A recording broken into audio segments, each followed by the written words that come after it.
الحمد لله كفى وسلام على عباده الذين اصطفى أما بعد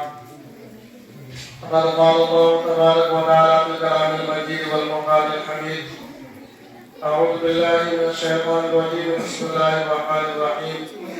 قل هل يستوي الذين يعلمون والذين لا يعلمون وقال النبي صلى الله عليه وسلم اطلبوا العلم من المهد إلى اللحد أو كما قال عليه الصلاة والسلام. میرے محترم بزرگوں عزیز دوستوں، ہم سب اللہ تبارک و تعالیٰ کا مل کر لاکھ لاکھ شکر احسان مانیں کہ اللہ رب العالمین نے ہم سبوں کو چھانٹ کر چن کر ایک اللہ اور اس کے رسول کے مہمانوں کے بیچ میں آ کر بیٹھنے کی توفیق عطا فرمائے. اللہ تبارک و تعالیٰ ایسی محفلوں میں بیٹھنا ہر ایک کو نصیب نہیں فرماتا. اللہ جس کو چاہتے ہیں، جس سے محبت فرماتے ہیں،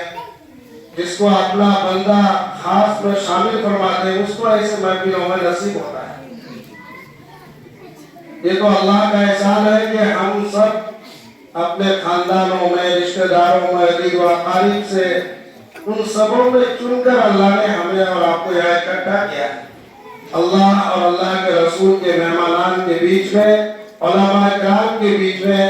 قرآن و حدیث کی روشنی میں باتوں کو سننے کی توفیق دی. میرے محترم بزرگوں دوستوں، آج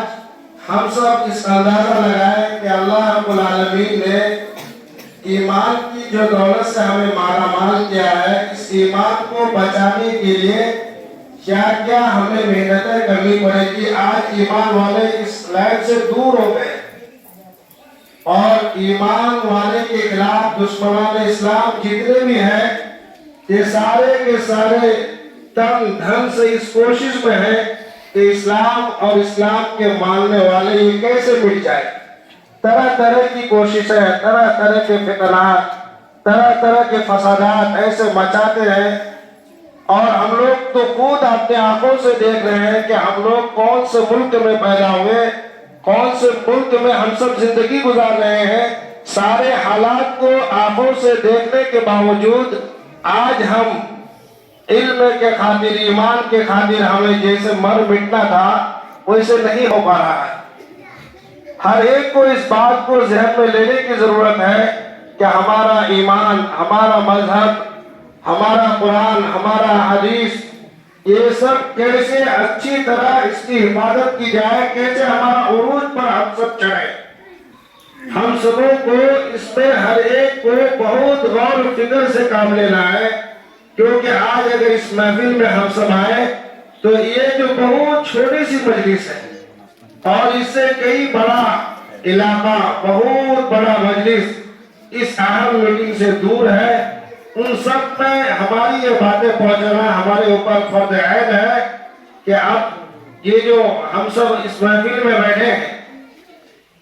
اس میں بہت ساری باتیں آپ کو ایسے ملیں گی جو اور محفلوں میں نہیں ملے گی.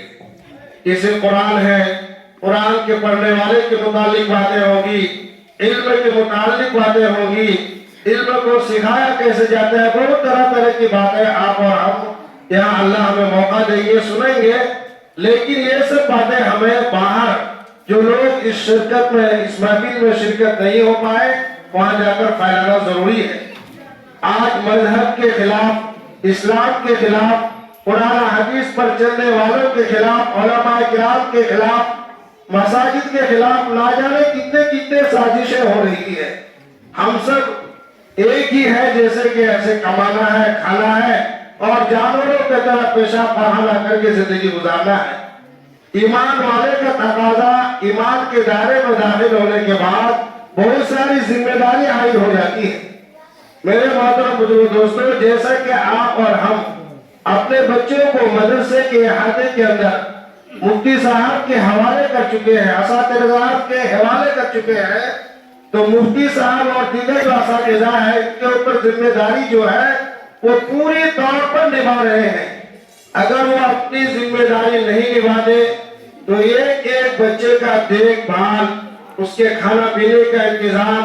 اس کا رہنے سہنے کا انتظام، اور دیگر جتنی ضروریات ہے ساری چیزوں کا نظام اللہ رب العالمین مفتی صاحب اور اساتذہ کرام سے لے رہے ہیں۔ آپ اس محفل میں جب بیٹھے ہیں تو اس بات سے خود اندازہ لگائیں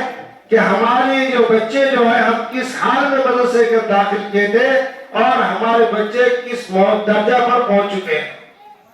ایک اعوذ باللہ من الشیطان الرجیم صحیح ڈھنگ سے پڑھنا، کلمہ کو صحیح ڈھنگ سے ادا کرنا، اس کے معنی مطالب پر غور کرنا، آپ اور ہم بچپن سے 7 سال کی عمر تک پہنچ جاتے ہیں، ایسے الفاظ ہم سے ادا نہیں ہو پاتا۔ یہ تو علماء کرام اور مفتیان کرام اور محترم حضرات اور دیگر اساتذہ جتنے بھی علاقے میں یا پورے دنیا کے اندر جتنے بھی مدارس ہیں ان سب کی محنت کا پھل ہے جو آپ اور ہم دیکھ رہے ہیں۔ ایک چھوٹا سا بچہ اگر یہی بچہ اگر مدرسے سے باہر ہوتا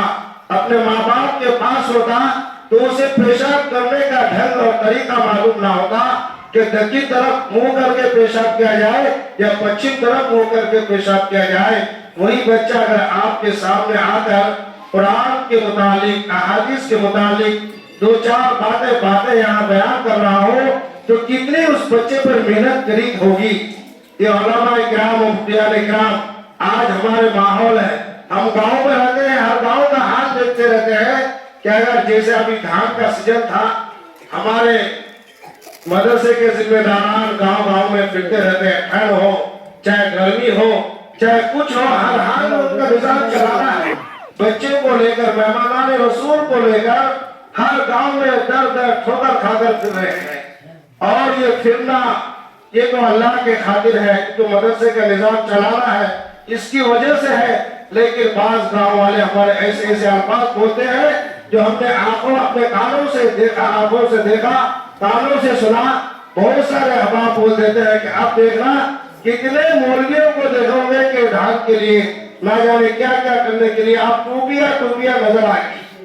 یہ صراحتاً میرے محترم بزرگ دوستوں یہ تو اللہ کے واسطے اللہ کے نبی کے واسطے جتنی یہ باتیں کڑوی باتیں ہم سب بول دیتے ہیں یا اللہ کے خاطر برداشت کر لیتے ہیں، لیکن ہمیں اس بات پر غور کرنا چاہیے کہ ہم کہہ کس کو رہے ہیں، ایسی باتیں ہمارے منہ سے کیوں نکل رہی ہے۔ توبہ استغفار کرنا چاہیے، اور جو اکابر علماء اور مدارس کے ذمہ دار جو جا رہے ہیں ان سے اگر ہو سکے تو عاجزی انکساری کے ساتھ معافی لینا چاہیے۔ میرے محترم بزرگ دوستوں وہ اللہ کے خاطر برداشت کر رہے ہیں، یہ مصیبتیں جھیل رہے ہیں، دنیا کے ساتھ ساتھ ان کا اخروی بھی تیاری ہو رہی ہے، لیکن جو کر رہے ہیں ان کے پیچھے اگر ہم ایسی باتیں بولیں گے ان کا دل ٹوٹ جائے گا۔ ایسے بہت سارے علماء کرام اس لائن سے ہٹ چکے ہیں کہ لوگوں کی عوام کی باتیں سن کر وہ لوگ اس لائن سے ہٹ چکے ہیں۔ میرے محترم بزرگ دوستوں آپ کے یہاں اگر کوئی ہمارا اسٹاف یا کوئی اساتذہ کوئی دھان کے لیے یا کوئی ضروریات مدرسہ کے لیے جائے آپ کا ہمارا فرض بنتا ہے کہ ہم خاطر تواضع کے ساتھ ہو سکے تو اس کے ساتھ دے کر جہاں تک ہو سکے اس کی مدد کریں، اس کی اعانت کریں۔ آپ اگر اپنا مال نہیں دے سکتے تو اپنا جان دینا، اس کے ساتھ رہبری کرنا یہ بھی دینے میں شامل ہے، یہ بھی اجر عظیم ہے اور ایصال ثواب میں یہ بھی داخل ہے۔ میرے محترم بزرگ دوستوں آپ خود اندازہ کریں کہ ایک بچہ جو اسلام مدرسے کے اندر آپ نے داخلہ کرا دیا، ہم سب گارجن ہیں اس لیے میں یہ باتیں کہہ رہا ہوں کہ آپ کس حالت میں کیسی ڈھنگ اور صورت میں بچے کو مدرسے کے اندر داخلہ کرائے تھے۔ آپ 2-4 مہینے کے اندر یا 1 سال کے اندر اس بچے کا شکل صورت کو دیکھیے، کیسے اچھی شکل کا بن جاتا ہے، قرآن کیسے اچھا پڑھنے والا بن جاتا ہے۔ اگر آپ خود غور کریں وہ الفاظ وہ قرآن وہ کلمہ وہ سیکھا ہوگا جو آپ 55 سال کے عمر میں نہیں سیکھے ہوں گے۔ ہماری عورتیں بہت یہ سب چیزیں سے دور ہے۔ میرے محترم بزرگ دوستوں باتیں تو آپ سب عقل والے ہیں، بتانے کی ضرورت نہیں، ذرا غور کریں کہ ہر ایک ہم سب ذمہ دار ہیں، ہر فیملی کے اندر ذمہ دار ہے۔ کسی کے فیملی کے اندر 10 آدمی ہو یا 4 آدمی ہو یا 50 ہو یا 20 ہو، جو بھی ہو اپنی ضروریات کو محسوس کرتے ہوئے انسان روزگار میں لگتا ہے، کماتا ہے، پھر اپنی فیملی کی اور ماتحتوں کی ذمہ داری کو نبھاتا ہے۔ لیکن یہاں خود غور کریں کہ ایک مفتی صاحب یا اور دیگر اساتذہ